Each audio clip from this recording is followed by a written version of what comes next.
Continue. He should not eat frequently in other places.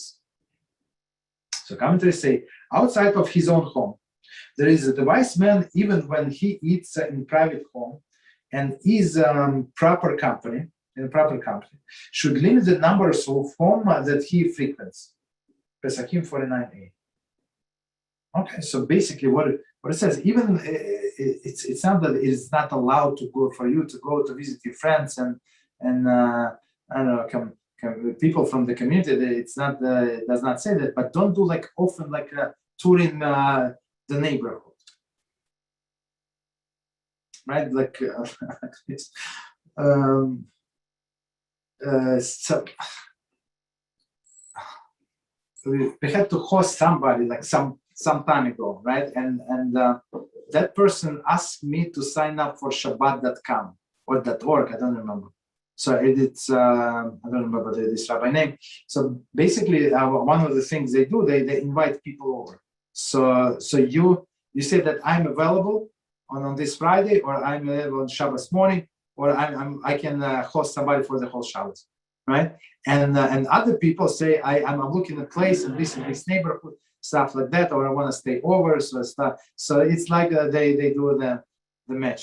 So and I saw many people. They just hump around. Like he puts out his schedule. I'm busy. I'm at this Friday. I'm going to this place, so do not invite me. But this Shabbos, I'm like, you normal? You understand? So it's like a little too much. So that's what Rambam say. Okay, you want to visit your friend from not every time, but don't go to different people. Okay. Okay, so continue. He should not eat frequently in other places. So what does it mean? Okay, so we said that. Even in the company of the wise man, nor should he eat where there is a large gathering. That's also a problem with large gathering. Okay, and it's not because of the mask situation. Okay, not 29. The reason for this restriction is, as Rambam expresses in a Guide of Perplexed, to habituate a person, particularly when he relates to others, to emphasize the refined and developed aspect of his being, and not those which he shared with others, with other animals. Okay, we're going to read it one more time. Let me finish reading and then we come back. Therefore, even when there is no danger of subjugating himself to understanding, to undesirable influences of the disgrace in the Torah with which he is identified, he should refrain from performing the physical activity like eating in the presence of others. Actually, that's what we said before.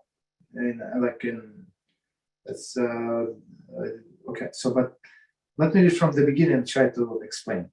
The reason of this restriction is that Rambam expressed in Guide of Perplexed to habituate a person, particularly when he relates to others, to emphasize the refined and developed aspect of his being.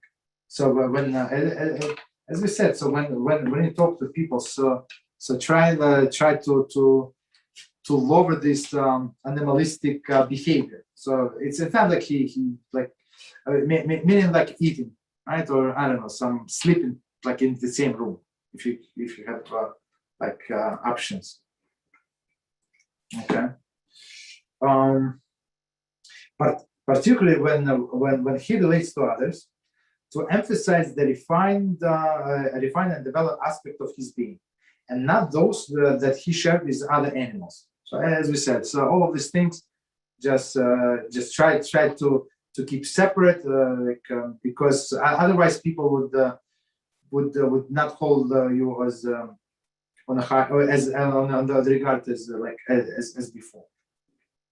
Therefore, even when there is no danger of subjugating himself to undesirable influences, so it's not like he's going to go like there, coerce him, or they are not such a woman, he's going to become one of them. It's not, right? Or disgrace in the Torah. I mean, that there is no prohibition in Torah that you cannot eat food, right? With which he's identified. He should refrain from performing the physical activity like eating in the presence of others. So that's and it's advice to all of us. It's not only, as you said, not only to special scholars. It is not fitting for him to eat in another person's table except at the feast associated with the mitzvah. Hulin 95b country state that a Rav would not partake of a meal in a public unless it was associated with mitzvah. So basically, if there is no mitzvah, so why would they eat together, right? For example, a betrothal commentary. This decision is not accepted by all authorities. Betrothal. Okay. Some do not consider such a betrothal feast associated with the mitzvah. Arusan, right? Translate as betrothal. And it's like a first stage. In olden days, it was a first you do this betrothal, and then you wait like a year or so, and then you do chuppah, 2 stages. So basically, the first stage. So she's considered in many aspects as a married woman. They don't live together, but that's when he gives her this ring, and then she agrees to marry him. That's the thing. Okay, so today we will do all of it in one day, but in all the days it was like split into. It refers to the first stage of the stage of marriage process. That is giving the woman the wedding ring. Okay, exactly. In the Talmudic and post-Talmudic times, this ceremony was carried out before the actual wedding. At present, we perform 2 stages of the wedding,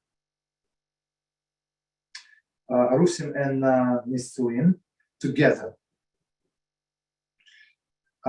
Which thus the reference that the term is engagement, Arusin, is technically misnomer. So basically, I mean, since it's not a feast, it's so not basically. Rambam said it is a mitzvah meal. Other people say it's not a mitzvah. Like today, they do a board. Right?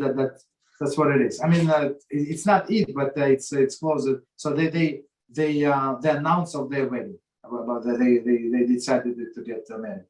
So that's I mean, it's not exactly, but the clothes that we have today. 41. So okay, so it was betrothal or wedding feast, and then only when a scholar is married a daughter of a scholar. Okay, so let's see what it means. The Sakim 49a mentioned that the wedding between scholar and the common people are undesirable and should not be attended by the Torah sage. Right. So,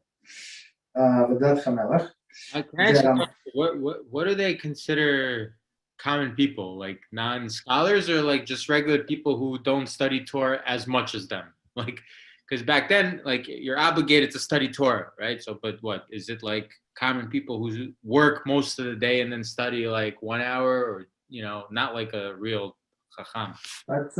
That's a good question. I would say this would be common people.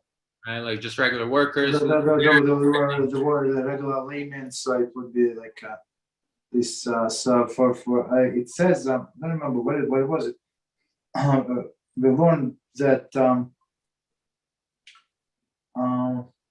that a Torah scholar should not give his daughter in a marriage to the ignoramus. So and they I think it's from Talmud. So they compare it to like to tying her to the tree in front of the hungry lion. Because this ignoramus, he does not know when it's allowed.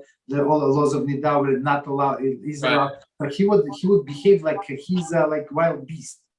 Right. You know what I'm saying? She's so refined. She came from this family is of the holiness of the Talmud Chacham, and now she's going to marry this guy. Because why? Because most likely it's because of the money, right? He has the money, and this Torah scholar does not. Yeah. Well, but Rabbi, isn't it possible for somebody who's completely working, let's say working a normal job, but also to be a Talmid Chacham? He doesn't have to be. No, exactly. No. Okay, exactly. Most of the people who works are not Talmid Chacham, and they do not work. Unfortunately, and I see people especially in this situation. So people they so overburdened,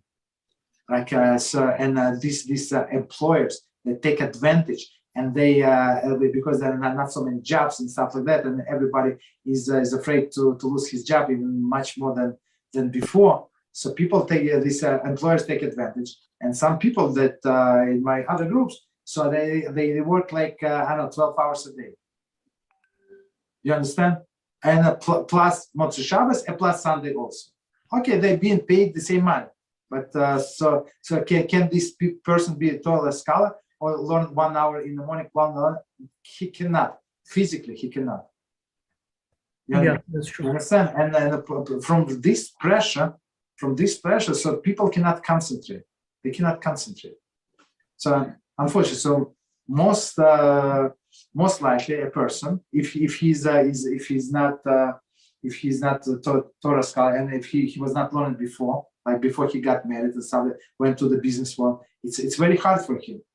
So and many people that they give this discount to these people, but as Baruch Hashem, so Rabbi Rubin does not give anybody discount, right? So he said, no, you must finish this, you must finish that. Yeah. You understand? Yeah. So and he always say, I heard from him, not always, but heard from him a few times. He said Rambam also had 24 hours a day. Yeah, and he worked 24 hours. Yeah. It's not like we are so special. And in one lecture, he said very beautifully. He said, if you think about, no, it was not him. I gotta take it back. It was another Rabbi. Don't remember his name. So he said very beautifully. He said, if you look at our great grandparents and us, so we must have, we should have much free time. For them just to do laundry, take all of this dirty clothes to the lake. I don't know, to walk somewhere, right? And then you're going back. 1 hour, 2 hours, or just warm up the water. You have to chop the wood. You have to do this and that, warm up the water, and there's no chemicals. So to do this and then dry, it's a mission impossible. You need the whole day just to do the laundry. For us, it's so easy, and all other things, just chicken, right? So in olden days, what do you do is you want to eat chicken. Okay, Baruch Hashem, very good for you. So you take chicken, you go to the shochet, you stand in line. He does the shkita. You walk back. I know, an hour or 2 hours back, right? And then you have to plug the feathers. I don't know how many of you plug the feathers. I try. I stop after 2 minutes. It was mission impossible. But that's what the people do. You want to eat chicken, you plug the feather. You understand? Yeah, even worse. I mean, for a big animal to remove the skin, it's probably even harder. Exactly. So the life, all of these things will take much more time. And when you look back at these people of our great grandparents, they were much learned than we are. Yeah. You understand? So that's why he said we should have more time. But Eitzer Hara sees that, and he tried to fill all of this free time that we have with all of our other nonsenses. Okay, go ahead. No, what I was saying is that, like what you said, right? 24 hours, everybody had that. And also, if I remember correctly, I heard from Rabbi Reuven's Shiurim that, if a person works, but he works a normal job, maybe he works overtime, whatever, because he has to, right? Because of getting all the extra time that he has, he utilizes it for Torah study. Like immediately, I finish work, I put a Shiur Torah on the way back. He is rewarded for as if he has studied all those hours. Exactly. So he's considered to be a full-time lawyer. Okay. What you said is true, but it's most people do not do that. That's true. Absolutely. That's the issue. But you're right. So when of course you have to take care of your family. Of course you have to do all of the chores. Of course you must work to provide for your family, pay your rent, for your food. Of course you must do all of these things. It is true. But all of the free time you must learn. Right? When you're not busy with other things. But many people, like when I hear this word relax, my blood starts boiling. I say, no, I cannot learn that. I want to relax. Okay. Okay, so let's see. 32. Okay, so they actually finish this Halachah number 2. Oh no, sorry, there is continuation. So it said, the righteous and pious of old never partook of meal that it was not of their own. 33. Hulin 7b relates that even that Rabbi Yehuda Hanasi invited Rabbi Pinchas Ben Yair to his meal, the latter said she refused. Note that Rambam's comments at the conclusion of the Hilchos Zichuya Umatana. Zechiya Umatana. Okay, so basically, I heard it from I think from Rabbi Mizrachi. So he said, so if you try, they invite you to a place, right? And you don't want to go, so you can always say, doctor told me not to go, not to eat this food, this and that, whatever. So you can tell the doctor. So everybody, when they hear doctor, everybody like it's the best excuse. And who is the doctor? Rambam is a doctor. So he told you not to go to this ignoramus's houses and not to eat in the company of these wicked people. You understand? So these lefty people, and then okay, they're going to discuss the politics. So I said, no, Rabbi told me, no, doctor told me to follow a special diet, and I don't want to overburden you and stuff like that. Okay. And I remember when one family came to us and they were on special diet. I don't know what diet was. So they brought their own food. So they were like some kind of salad. I told them we could have made this salad for you. Like, why do you need to bring and specially cooked meat and this and that? So it was a little ridiculous. So okay, so it was the last time that we invited them, basically. Okay.